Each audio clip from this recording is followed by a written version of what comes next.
Today we can hear from Srila Prabhupada.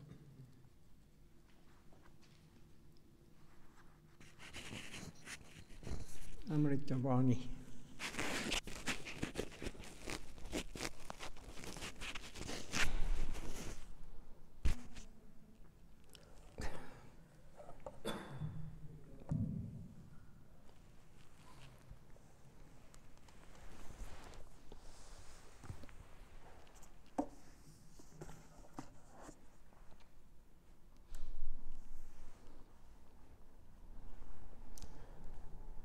Try 2 classes today. I cannot see you, but I can read. Oh my God. Yeah.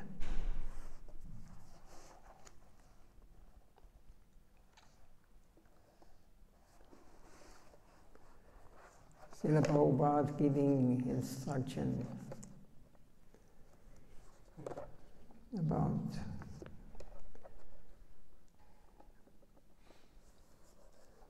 a devotee's mission. There are some questions asked Srila Prabhupada. Bhakti Thakur. What is the mentality of a Vaishnava?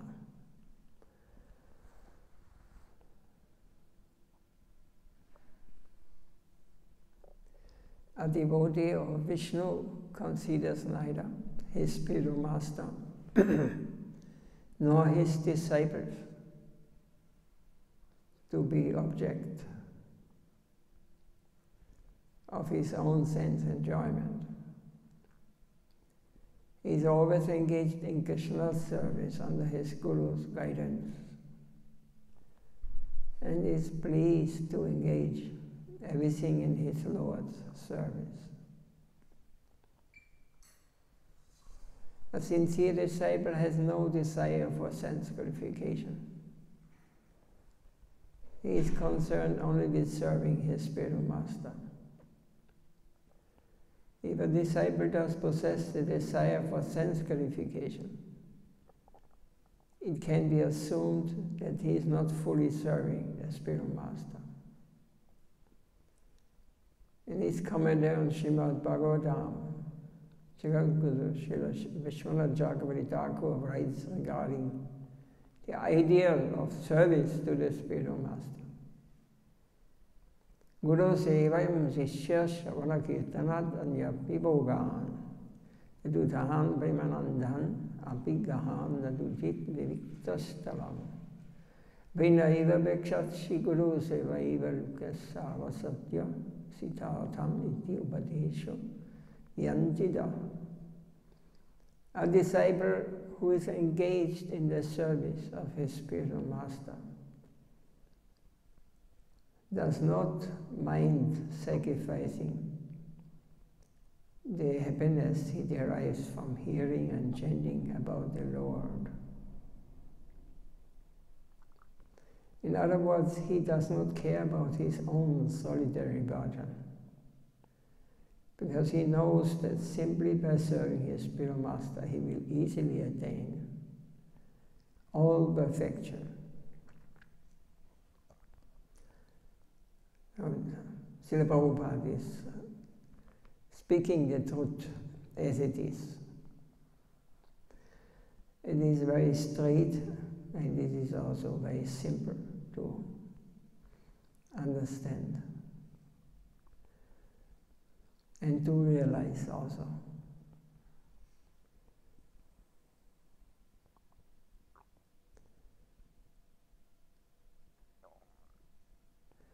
So the important thing is, if one wants to become a disciple of a bona fide spiritual master, he can attain easily all perfections. Everything will be known to him, everything will be clear, and he will experience happiness unlimited. But if we are not able to sacrifice or to surrender to the dear devotee, means what is the obstacles? Because we want to become master ourselves. We want to plan our life, even when we become devotees. Everyone says, the Shastra says, the Guru says, you must surrender to spiritual master, to the Lord, to Krishna, and make yourself dependent on him. We are not able to do this. It is very difficult. So, but as long as we are not coming out of this to act separately, to make our own Krishna consciousness as we think and we like to do it, then there is no question of understanding who is Guru, who is Krishna. Without the guidance of the bona fide Guru, we cannot engage in the Lord's service. We are not able to serve him because we are still rooted in the false ego. The Krishna consciousness is here for my enjoyment. I will enjoy kirtan, I will enjoy this, I will enjoy that everybody says, oh, he's a devotee, or he's Guru, or he's sannyasi. There is only very few who understands and who realizes this, and who can give up this spirit of I am the joya. Even so many devotees join temple, but they join for their personal enjoyment, because they cannot do anything outside maybe. They are failing everywhere. So let me become a devotee. Yeah, I can be lazy.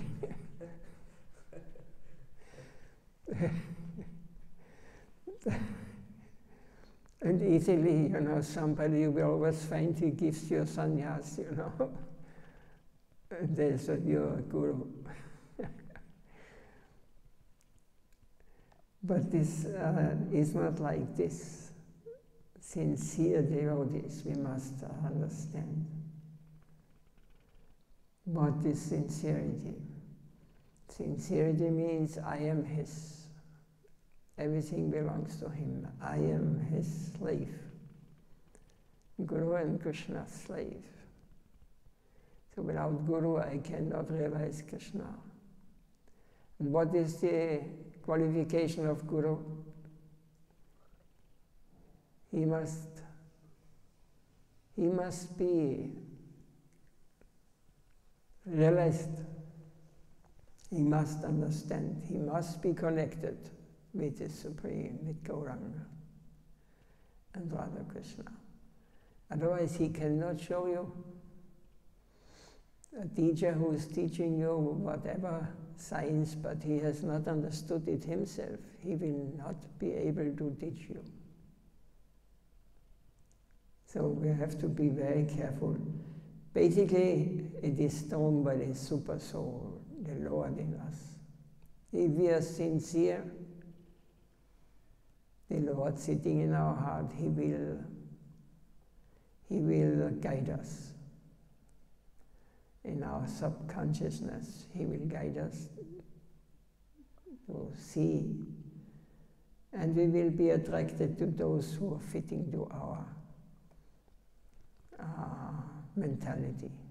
If I'm not sincere, then so many will come and will tell us and teach us and say, this is the... But we must find pure devotee.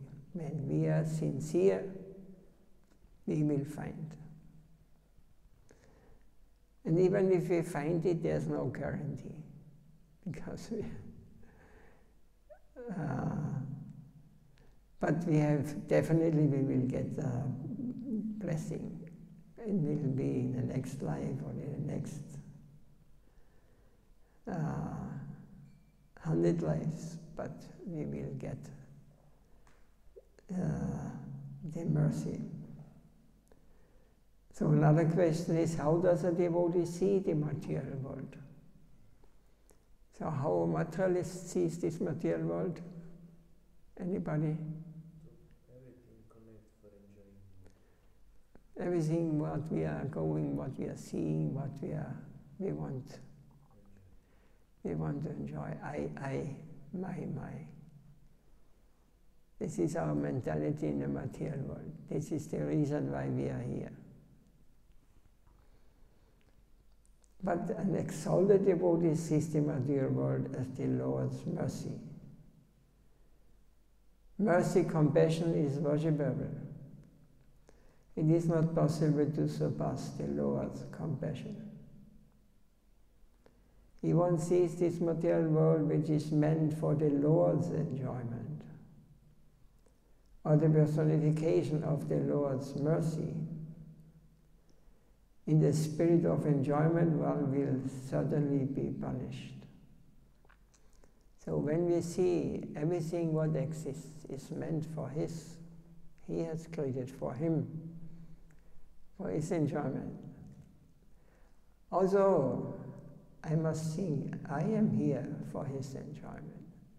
He expanded, but I had the wrong desire. And He is not violent. He says, okay, you have your desire. I will arrange that you can enjoy in this material world. But you have to pay the price. This is what we call a law of karma. So whatever we see in the material world, we want to enjoy. Okay, you try to enjoy, but you have to pay for it. In reality, nothing is here to enjoy. It is only temporary. It is all meant for the Lord's enjoyment. So the devotee has realized this. He has understood. So this material world is the Lord's mercy, so that we are getting experience that it is not the world for our pleasure. So when this is realized deeply, that it is meant for the Lord's enjoyment, then you will everything see in connection with Him. You will see Him everywhere, because He is everywhere. Everything is His energy, His material energy, His subtle energy. And we are original, we are spiritual beings, we are part of Him also. I am meant for Him. So if one sees this material world which is meant for the Lord's enjoyment, or the personification of the Lord's mercy, in the spirit of enjoyment, one will certainly be punished. So other religions say the Lord has given us for our enjoyment. He has created it for our enjoyment. And what they want to go to paradise, heaven. And what they want to do there? They want to enjoy heaven, paradise. It is the material world. This is just the first step to hell. You have to come back again to this cross world. Then you go to heavenly planet again, and then you work hard and you suffer in the material world again, as taking birth of and working hard, performing pious activities, so that I can enjoy in heaven. But this is material world. This is not what we are running for. Real devotee, not running for these things. So what mentality should a devotee maintain? In the Kena Upanishad states that having received specific powers from the omnipotent Supreme Lord, the demigods perform their respective duties. So demigods means they are also parts of the Lord, but they are highly qualified, very powerful,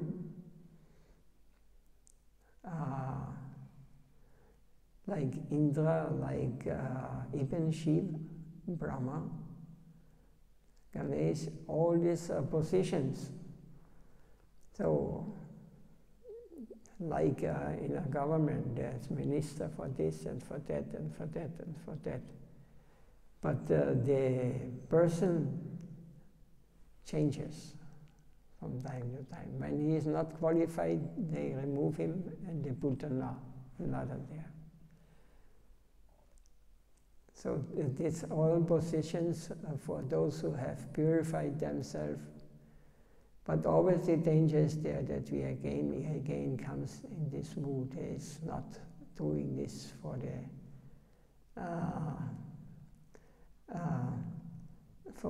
whole, for the service to the Lord. So this is poison, what I'm speaking.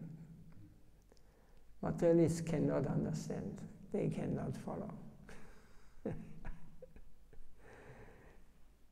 There is too much attachment.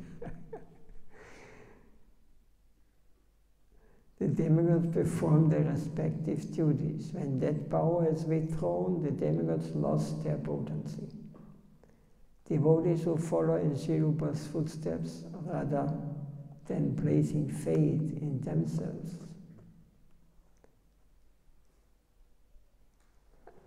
attribute all glories to their source. We do everything for the pleasure of Sri Krishna Chaitanya.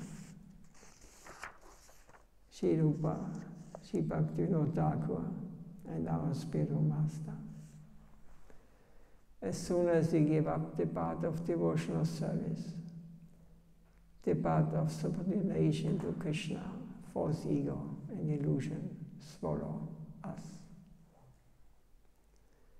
This is how the material world is working. Yes, any question or any comments on this?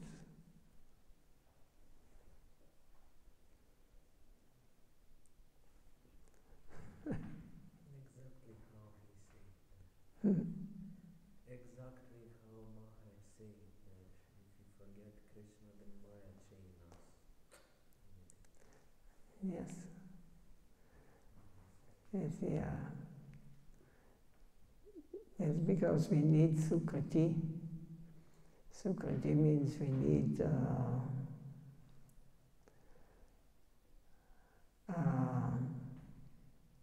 conscious Sukriti or even unconscious Sukriti. We may not always be conscious, but we may do some Akyata Sukriti, unknowingly pleasing the Lord or the pure devotee. And this will be will count it for the next life. We will get chance and get the opportunity again.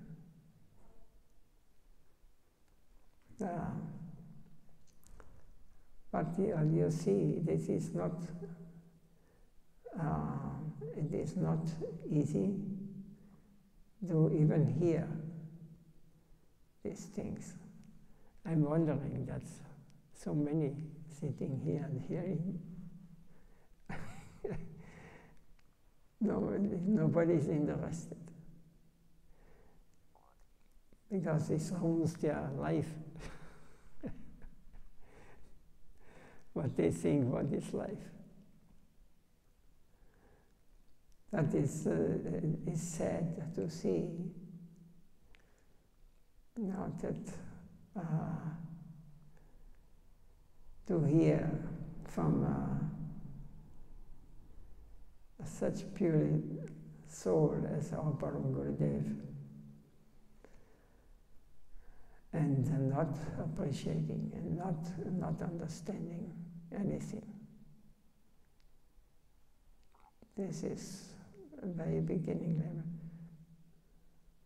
That's because there are so many different levels of religions existing here. So many different approaches, you know.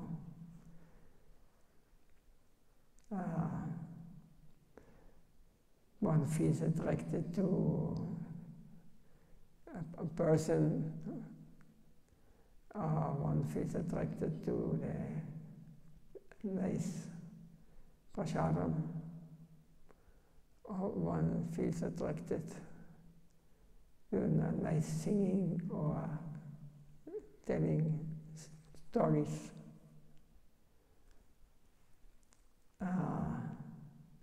Everybody knows what he's attracted to and what not.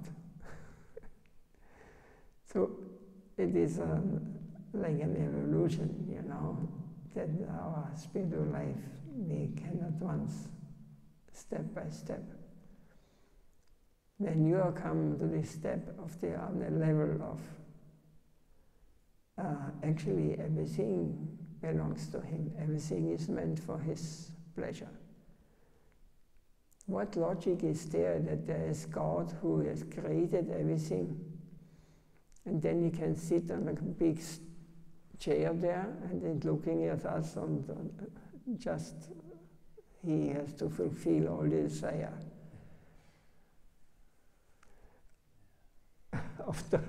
of those he created. He's a real hard work. It means this is hell. We should not expect God like this, that he is our servant, that he has to please us, he has to arrange for my life. No. He is enjoying. That's because Krishna manifests his wonderful pastimes. He's not interested in what. In so many different forms, he performs his pastimes. And only those are allowed to come near him and understand it, who have understood that he is the creator, the enjoyer, the controller, the destroyer of everything, whatever. He is everything. And we are also part of this. Otherwise, we can never become a servant of the Lord. We always want that he serves us. It is not, even Hindus in Catholics or whatever religion is there, they come for their personal interest. Give me this, give me this. No sickness approaches. Please. Remove. Please give me money. And the lusty guys, or the young boys or the girls, they're coming. Give me some match. Money. All these things, you know, it goes directly to hell. It is, we want to make God our servant. But for this, the material world is created. And those who live on this level, they are worshipping different forms of God, like Kali or Durga. Is Durga playing flute or has nice relationship? Have you read this anywhere? She has a lot of weapons in her hand. From next week it starts, Navratri. Yes. Yes, even in Vrindavan they do this. In Vrindavan. And what they're doing during this festival, they all get drunken, you know. And you will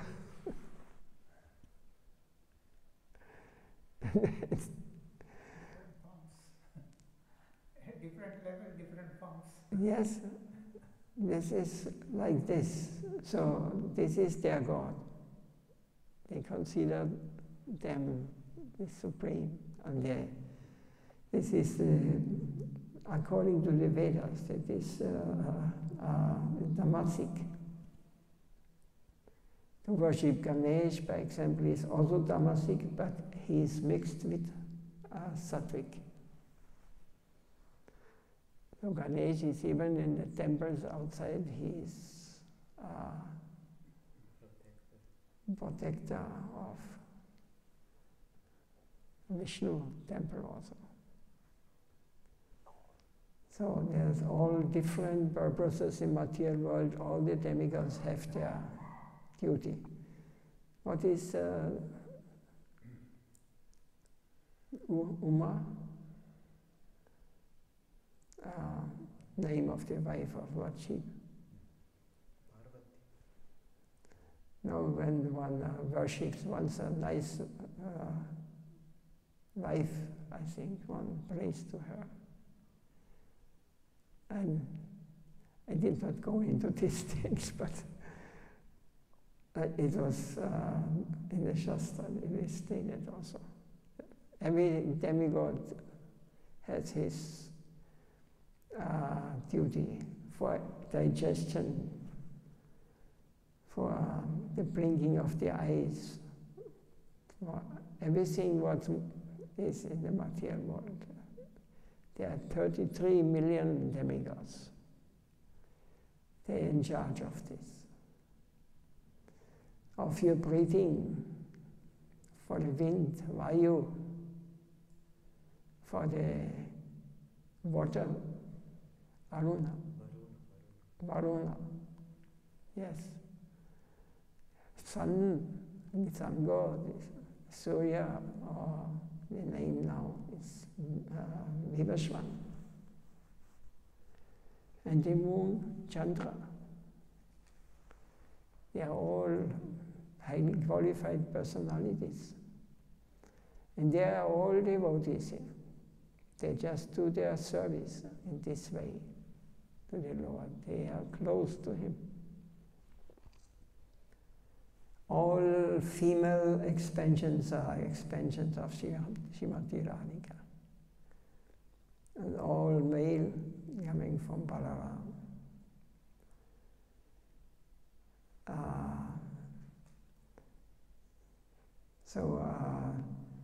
This is Krishna himself.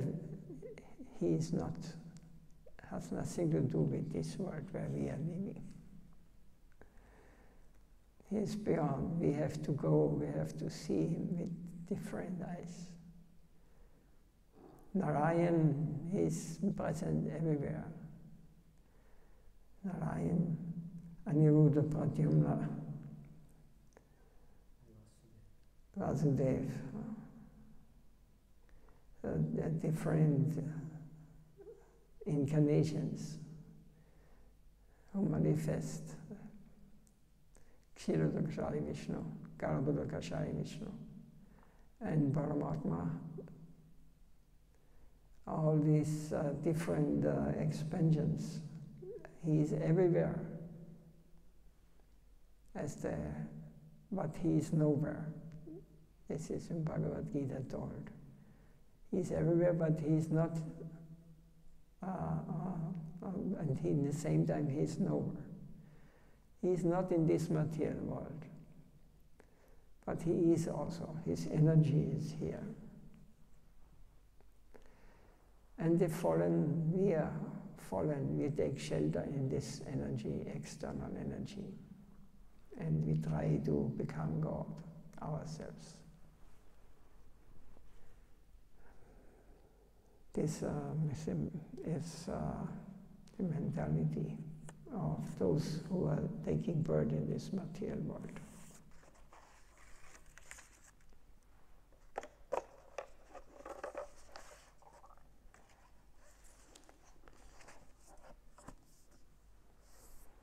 Can close something to say on.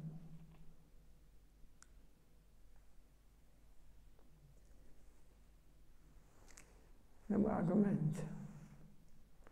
This is the most horrible thing if there's no argument. Either you have to accept it or either you're afraid that you get defeated.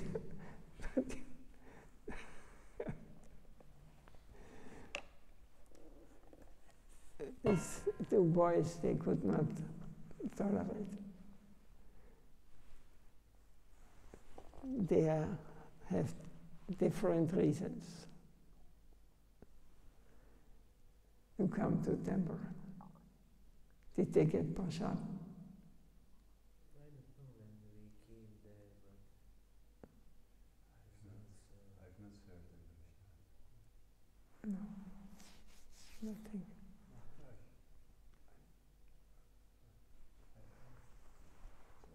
Lord Upeshwara Mahadev, so he's the most exalted of the devotees. So, and he's the eternal servant of the Lord. Yes. Also, Balaram is non-different from Krishna. But Balaram, Krishna expands, his first expansion is Balaram. He is giving Krishna comfort in every situation. When he needs to lay down or something like this, he becomes the cushion. Like he is the Mridanga. It's also an expansion of Balaram. Everything what is used in Krishna's service, he takes this form and he serves. He just pleases Krishna. This is his. And Radharani, she is pleasing him in another way. This is, we are not fit to hear this pastimes. And she expands into the Dwarka Lila, where Radharani becomes Satyabhama, and Vijaka becomes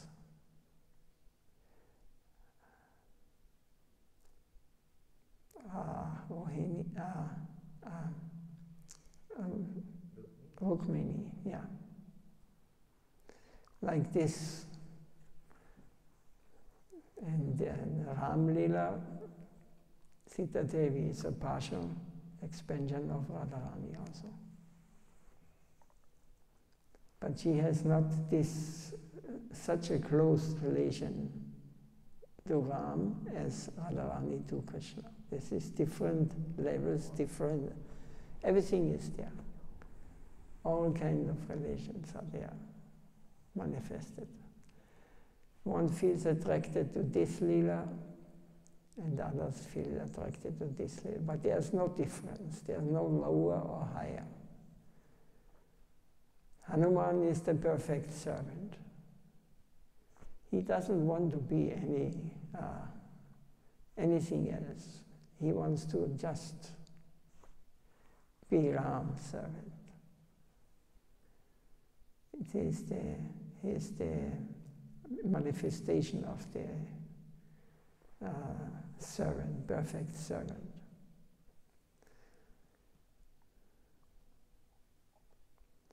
So everybody has his place there in one of the leaders. And everyone feels perfectly at home in this.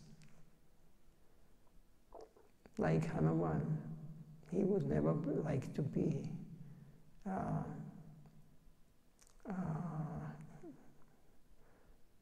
rich man here in this world, or whatever. He cannot. He may come even here, you know, but he knows always who he is. Also Hanuman comes in the pastimes when the Lord comes, Ramchandra comes to this world to manifest his pastimes for a short. Then Hanuman also comes, and all the other, whatever pastimes they may be. Jai Srila Param Gurudev Nityalila Pavistam Vishnupada Brahmahamsa Acharya Stota Sasi Srimad Bhakti Siddhanta Saraswati Goswami Srila Prabhupada Gita Sri Gurudev Nityalila Pavistam Vishnupada Brahmahamsa Acharya Stota Sasi Srimad Bhakti Vaibhav Buri Goswami Maharaj Gita Nitai Gaur Premanandi Manchakalpatarubhyas Saditam Bhavanityam